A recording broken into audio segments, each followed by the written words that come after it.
Online पाठ्यक्रम में आपका स्वागत है। Home based mini projects. नमस्कार रेखा मैडम। जी प्रिया मैडम, नमस्ते। कैसी हैं आप? मैं अच्छी हूँ, मगर स्कूल बंद होने के कारण ऑनलाइन माध्यम से बच्चों की लर्निंग सुनिश्चित करने में मुझे कठिनाई महसूस हो रही है। क्या आपको भी ऐसे कोई परेशानी आ रही है क्या रेखा madam?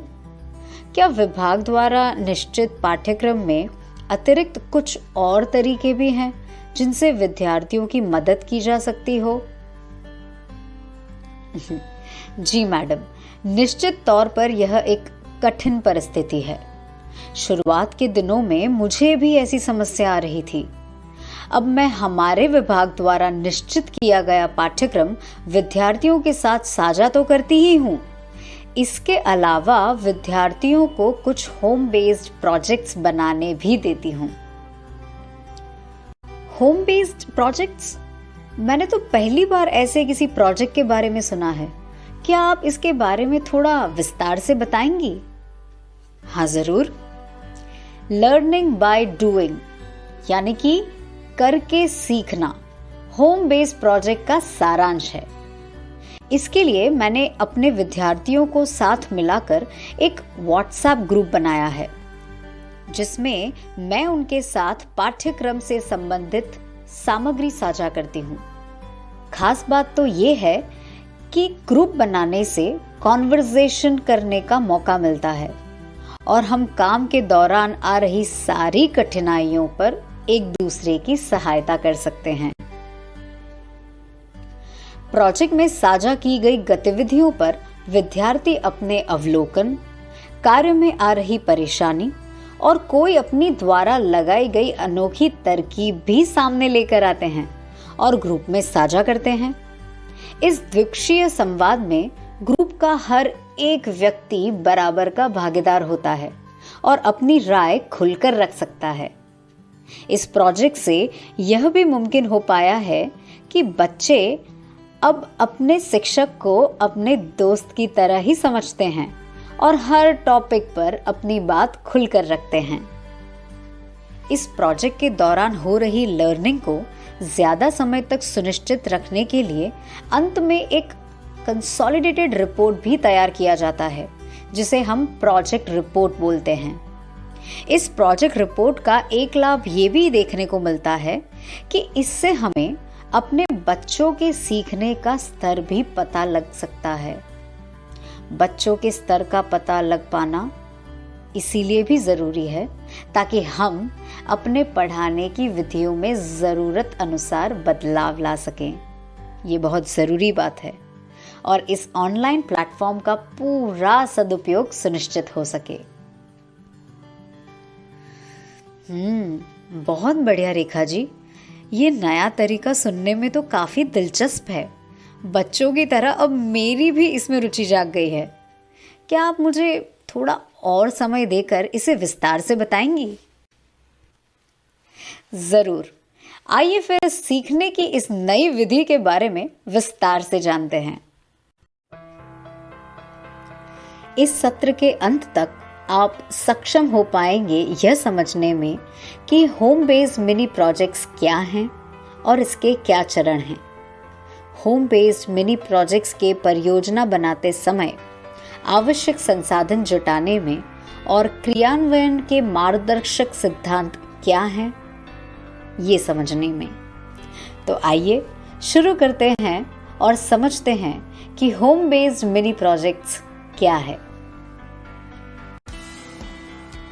Home based mini projects गतिविधियों और प्रयोगों की एक श्रृंखला है जो बच्चे एक निश्चित उद्देश्य को प्राप्त करने के लिए निश्चित समयावधि जैसे 5 से 10 दिन के अंदर कर सकते हैं।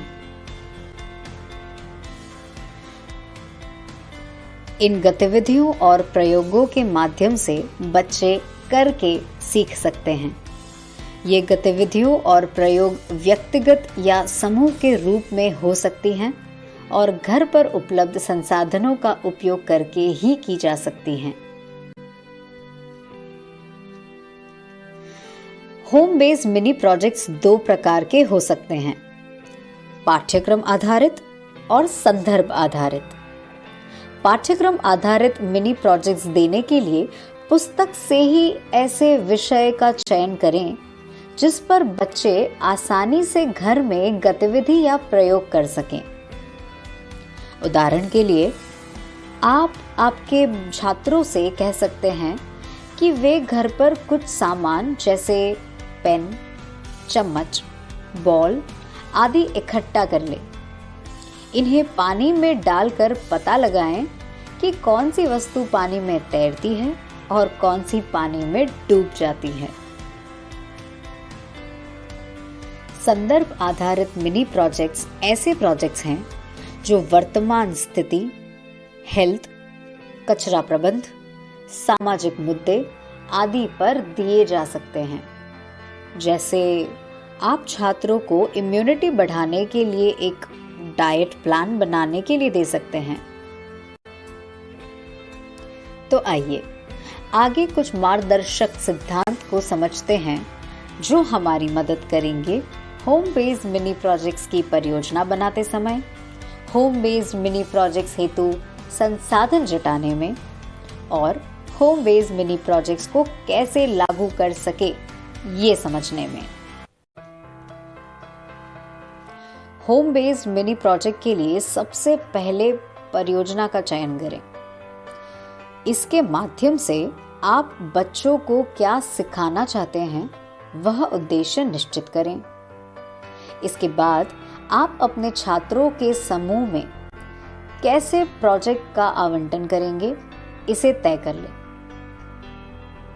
अपने प्रोजेक्ट को किस तरह की छोटी छोटी गतिविधियों से आप अपने छात्रों से करवा सकते हैं इसकी योजना बना लें। इन गतिविधियों और प्रयोग को पूरा करने के लिए आपको किस प्रकार के निर्देश अपने छात्रों को देने पड़ेंगे इसे तय कर लें।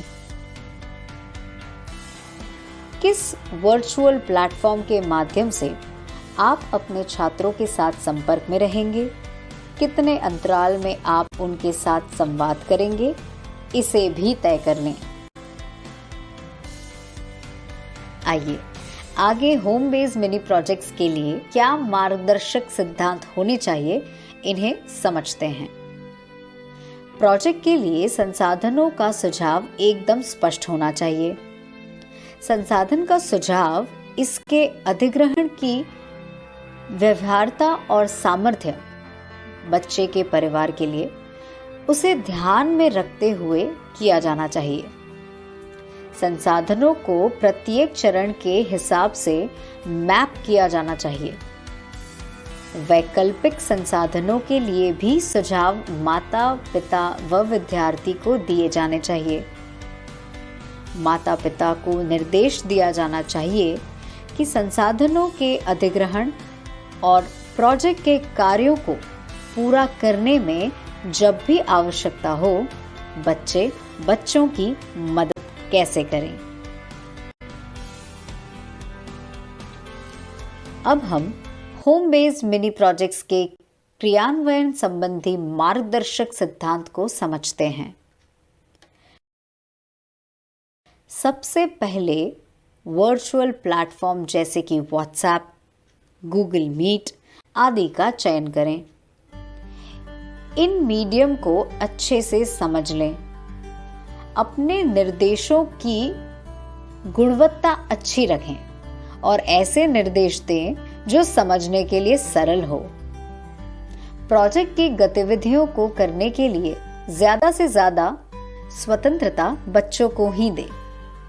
प्रोजेक्ट के दौरान बच्चों से और उनके माता पिता से परस्पर संवाद बनाए रखें और उन्हें उत्साहित करते रहें ताकि वे प्रोजेक्ट्स के द्वारा घर पर ही करते हुए सीखें। होम बेस्ड मिनी प्रोजेक्ट्स को डिजाइन करने के लिए 8 स्टेप्स हैं जिनका हम पालन कर सकते हैं। सबसे पहले यह तय कर लें कि आप अपने छात्रों से पाठ्यक्रम आधारित या संदर्भ आधारित प्रोजेक्ट करवाना चाहते हैं। इसके बाद छात्रों छात्रों के ग्रेड के हिसाब से प्रोजेक्ट के विषय का चयन करें। अगर आप पाठ्यक्रम आधारित प्रोजेक्ट का चयन करते हैं तो विषय वस्तु का चयन करें। इसके बाद पाठ्यक्रम के अनुसार पाठ का चुनाव करना। उदाहरण के लिए, यदि विज्ञान में ऊर्जा के स्रोत पढ़ना है तो और ऊर्जा पर प्रोजेक्ट करवाएं। अगर आप संदर्भ आधारित प्रोजेक्ट का चयन करते हैं तो इन पहले 2 स्टेप्स में थोड़ा सा फर्क आएगा। अब आप संदर्भ या समस्या की पहचान करें। अगले स्टेप में आप प्रोजेक्ट टॉपिक का चुनाव करेंगे। उदाहरण के लिए, यदि संदर्भ कोविड-19 है तो प्रतिरक्षा को बढ़ाना एक प्रोजेक्ट हो सकता है जिसको आपके छात्र को करने को कहें। अब आप पाठ्यक्रम आधारित प्रोजेक्ट या संदर्भ आधारित प्रोजेक्ट दोनों के लिए ही लर्निंग ऑब्जेक्टिव को निर्धारित कर लें। लर्निंग ऑब्जेक्टिव को निर्धारित करने के बाद प्रोजेक्ट के टास्क और उसके लिए निर्देशों को आप तय कर लें। आपका प्रोजेक्ट पाठ्यक्रम आधारित हो या संदर्भ आधारित हो, दोनों ही स्थिति में आप अगले स्टेप में संसाधनों की पहचान करेंगे जो बच्चों को प्रोजेक्ट सफलतापूर्वक करने में मदद करेंगे। इसके बाद आप छात्रों की प्रगति को कैसे मापेंगे और उनका आकलन करेंगे, इसके लिए अपनी योजना बनाएं। अंत में आपके छात्र इस प्रोजेक्ट के द्वारा हुई लर्निंग को किस तरह एक रिपोर्ट बना के आपके साथ साझा करेंगे, इस पर विचार कर लें। अगले सत्र में हम देखेंगे कि होम बेस्ड मिनी प्रोजेक्ट्स के लिए समय सारणी किस तरह से निर्धारित करें।